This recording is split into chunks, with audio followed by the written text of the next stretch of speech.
It looks like Blizzard might not be done with developing Diablo 4's Vessel of Hatred expansion, and that maybe, just maybe, we're going to end up seeing that Mephisto fight after all. If you look at this, this was a tweet done by Rod Ferguson that said, had a good chat with Ollie over at Polygon. Well, if you actually end up going over here and you looking at this, the title of this says, future Diablo 4 seasons will have content that is exclusive to Vessel of Hatred. Now, as I read through this, I'll give you sort of the highlights, but effectively what this says is that they're going to have content that's exclusive for players who own the expansion with the upcoming seasons. One of the things Rod said he was concerned about is that the expansion would feel like a single moment of time. Effectively, you buy the expansion, you complete it, and the expansion has now been fully completed. Since the Season 6 mechanic, like the Realms Walker, is actually for people who even didn't own the expansion, really the only things that you were getting with the expansion were the consumable by nature things like Rune Words, the Dark Citadel, the Undercity. Once you've sort of completed that and tried out the Spiritborn, you might feel like,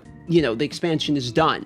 And this is what he basically mentions he's concerned about. He also mentions that he wants Season 6 to be a fresh start basically for everybody, so that's why it was released in tandem with the expansion. That way you could obviously start fresh with the Spiritborn going into the season. But he wants to highlight that it's not the case that the expansion is just a single moment of time, and that they're going to continue to develop features that will essentially be exclusive to Vessel of Hatred owners. Now, what is interesting about this is because the campaign, the largest feedback that we actually saw around Vessel of Hatred in terms of negative feedback would have been that the campaign felt incomplete, that the Mephisto boss fight at the end was sort of underwhelming, and that it ended on a cliffhanger in which it felt like they're leading up to the next expansion. So this expansion almost felt like a preview for the next expansion. Now, what they actually said in this is that Ferguson mentioned that Blizzard thinks of Diablo 4 as divided into chapters, in which Season 1 to Vessel of Hatred was Chapter 1 of Diablo 4. He said, and the Season 7 to the future is Chapter 2. So the future presumably being the game's second expansion. Or I doubt that Season 7 is going to release another expansion, since that is quite soon. And if Season 7 is Chapter 2, we might see, okay, where is this shifting the storyline of Diablo? Now, what we've seen in a lot of previous seasons, that some of the content that would come into it is new bosses. They introduced the boss ladder, new Uber boss fights, and some of those Uber boss fights were things from the campaign, for instance, and Dario comes to mind. So I could see this definitely happening again, especially because he says as we continue Chapter 2 as the Vessel of Hatred owner, you'll get access to stuff in Chapter 2 as part of your ownership. It would make sense if they do something like an Uber Mephisto boss fight or the Guardian of Mephisto, whatever the dog fight is at the end, that you kind of have to own Vessel of Hatred. Because why are you going to fight a campaign boss from Vessel of Hatred if you don't actually own Vessel of Hatred? Also, Rune Words, for instance, if they decide to do like a season of power-based mechanics with Rune Words or anything in the Undercity or the Dark Citadel, having some seasonal events, etc., if they do things that are based upon seasons with any of the content that's formulated within Vessel of Hatred, then you kind of have to have the expansion to be able to interact with those.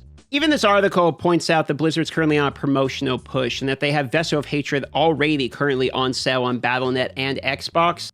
And as mentioned in the previous Campfire chat, there's going to be welcome back boosters for people to go to level 50 and already get the Altars of Lilith. This is very similar to sort of like the boost that you see in World of Warcraft when a new expansion comes out, for instance. It gives you like just 10 levels short and a little bit of everything you need to get started. Now, I actually don't think that this is a bad thing for the game. I think that a cynical take of this would be, oh, Blizzard is just locking more stuff behind the expansion in order to sell more content. They're trying to sell more packs of the expansion. Okay, yeah, probably. They're trying to sell more stuff. But it also is, in my opinion, sorely needed, because I would say to deliver continual value to the people that have already purchased the expansion, I think they should continue the storyline without selling another expansion. I think what they should do is do little chunks and acts, sort of release acts of the campaign in order to complete this Mephisto storyline and then lead us up to maybe a new Primeval.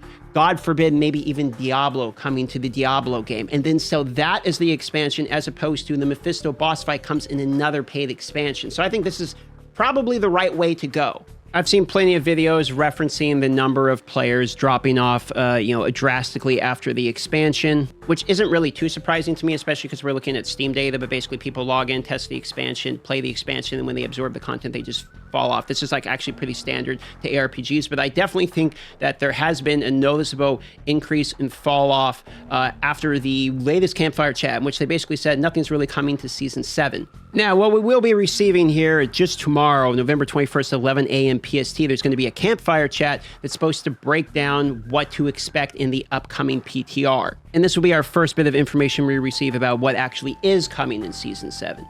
Funny enough, this Campfire chat is exactly 1 hour before Path of Exile 2 is doing their gigantic early access announcement. So we'll find out what happens in Season 7 and what they're giving us access to in the PTR. I've said in the previous video, I really hope we get more power-based mechanics, but I actually wouldn't mind story-based progression chapters either. The next act of the campaign, I actually would be fine, I think would be fine to release as seasonal content, maybe alongside a seasonal mechanic. It is an ARPG and people want to see these mechanics with an ARPG as well. But I think continuing the story without selling the continuation of the story to the people that already bought the expansion might actually solve some of the feedback we've seen related to the campaign being one of the heavy negatives related to the expansion. But that's just about it. Short preview news video. See ya.